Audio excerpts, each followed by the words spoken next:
Hidden in this small town of Florence, Colorado, is a place so secluded and secure, it is considered the Alcatraz of the Rockies. ADX Florence is the highest security prison in the world, housing the most dangerous criminals.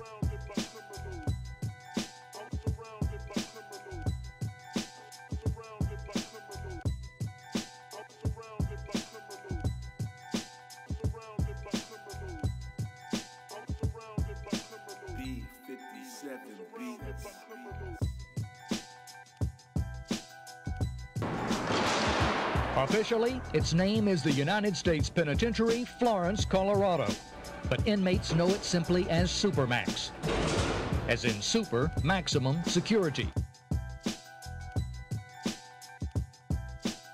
ADX Florence Prison, built south of Florence, Colorado in 1994, is the most secured prison in the United States federal prison system.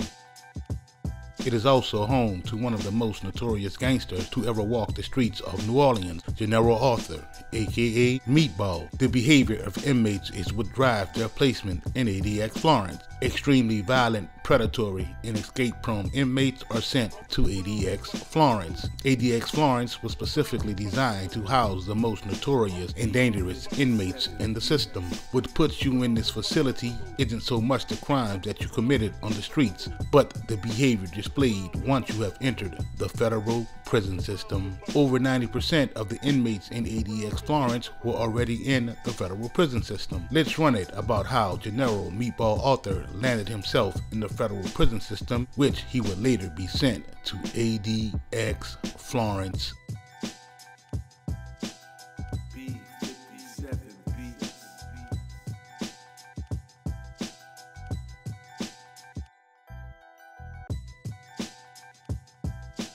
After a 3-week jury trial, including the testimony of over 100 witnesses, most of which were convicted felons already serving time, 8 people were convicted in a 22-count indictment with various charges arising from a narcotics conspiracy based in New Orleans. It was alleged that from 1995 to mid-1992, they conspired to distribute approximately 1,000 keys in the New Orleans metropolitan area and, in furtherance of the conspiracy, committed murders, attempted murders, and other violent crimes.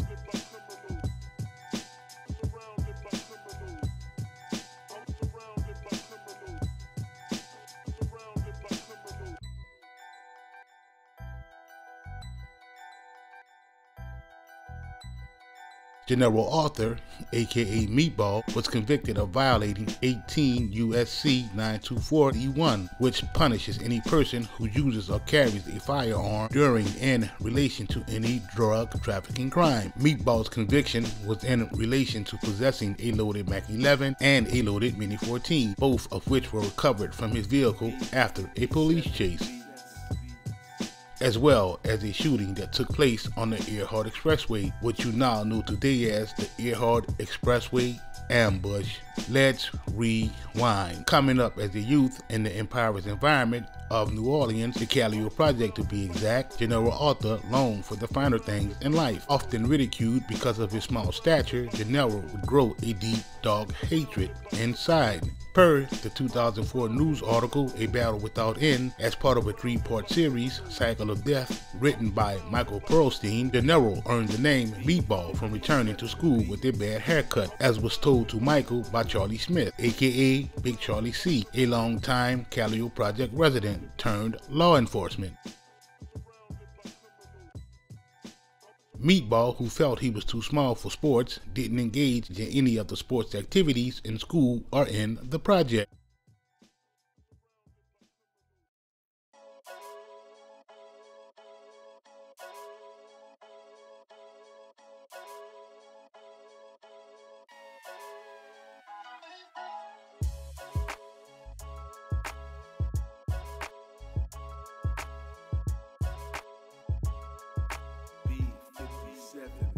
Thirsting for his piece of the pie, it wouldn't be long before Meatball would take on a life of crime, as he would get his hands on his first burner, a 9mm. Now that he had his hands on a piece of steel, it was time to get to work. Meatball would rob dice games, drug dealers, and anybody else that he would catch slipping.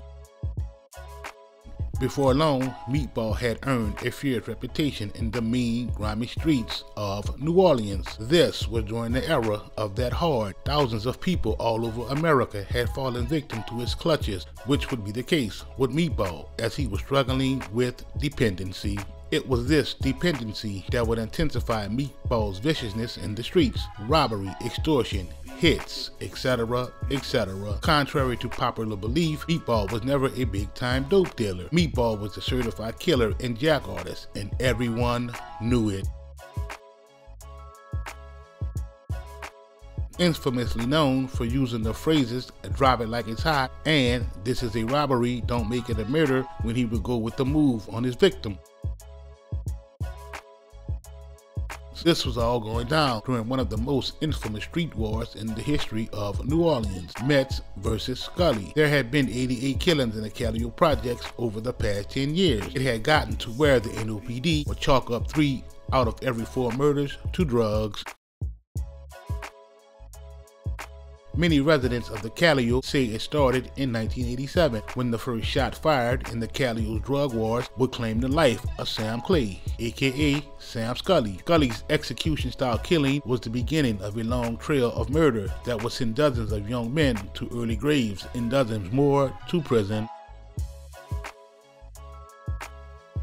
Labeled by the NOPD as the lead enforcer, there were whispers in the streets that Meatball was a hitman with over 70 bodies, earning him a fierce reputation throughout the city. One of the most notorious stories told about Meatball was him dressing up like a woman to pull off acts. Juvenile of Cash Money Records would even put Meatball in a verse. I'm coming around a corner about to pull a meatball on me. Fully dressed like a hoe and my purse is a calico. Let's get back to the ep. Some of the certified gangsters from this era were a group of men who called themselves the A-Team. It's a known fact that the A-Team were hustlers who were about slinging that iron. However, before there was an A-Team, the same men had all grown up together as kids in the Calliope Project, along with Nap and Meatball, who were also affiliated with the A-Team.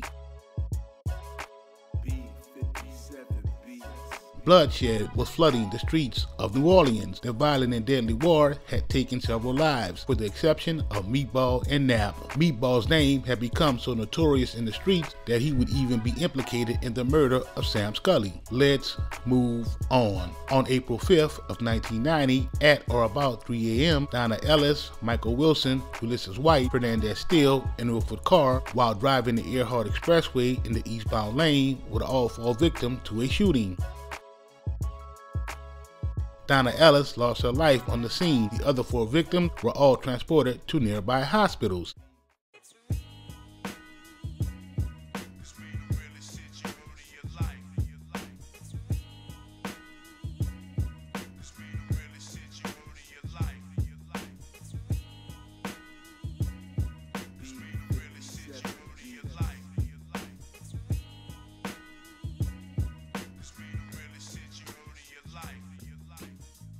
Two of the victims were taken to East Jefferson General Hospital. Those 2 victims were Michael Wilson and Wilford Carr, a dude out the St. Thomas Project. A doctor from East Jefferson General will report that Wilford had been shot in the left ankle, left thigh, and in his ass, while at the same time Michael Wilson was undergoing surgery in serious condition. Upon conducting an interview of Wilford, the lead detective on the case will be informed by Wilford that he couldn't see the make or model of the vehicle used in the shooting because it was moving too fast. He was also not able to identify the shooters.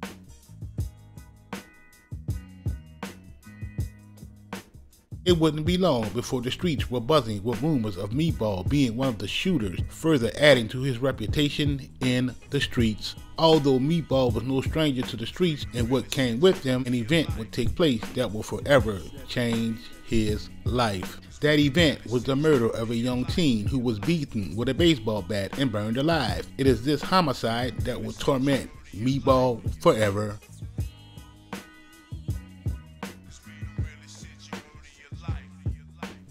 So much so that he would start looking for a way out of the game by moving to Seattle. Contrary to what the government claims, Meatball had already relocated before the indictment. In October of 1992, Gennero Arthur, aka Meatball, was arrested as he came to work on a Tuesday night at Canlis, one of the most prestigious restaurants in Seattle. U.S. Marshals, with the assistance of Seattle police, posed as restaurant equipment salespeople in order to get close to Meatball while he worked as a dishwasher in the kitchen, where he had been working since April of that year. Meatball would make his first court appearance that Wednesday as authorities initiated extradition proceedings to return him to Louisiana to face charges of murder and distribution. In August of 1995, Meatball would stand trial for multiple charges, including the Earhart Expressway shooting that involved victims Donna Ellis, Michael Wilson, Ulysses White, Fernandez Steele, and Wilford Carr. In typical corrupt criminal justice fashion, the government would pay Wilford Carr upwards of $20 grand for his testimony at trial, masking the payment as security expenses.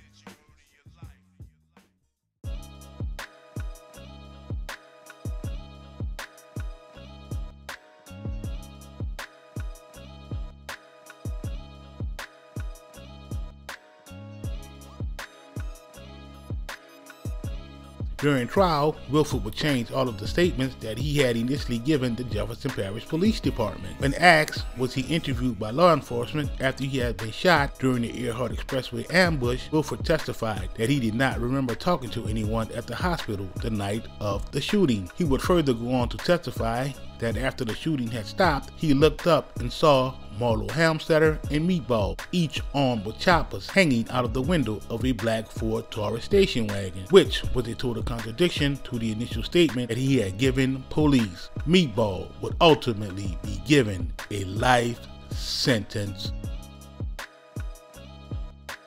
Gennero would appeal the ruling, contending that the district court abused its discretion by compelling him to engage in reciprocal discovery with the government, and that, as a result, the government came into possession of certain documents pertaining to his alibi. Meatball would further contend the government used this information that allegedly substantiated an alibi to the government's allegation that he participated in the crimes referred to as the Earhart ambush to subpoena certain witnesses before the grand jury, and thereby abuse the grand jury process. Meatball would also contend that for Rule 16 purposes, a superseding indictment cuts off any right the government may have to have reciprocal discovery under the initial indictment. Meatball intended to use the documents from the Seattle Travelers Aid Society that had allegedly appeared to have been fraudulently altered to support his alibi to the Earhart Expressway shooting.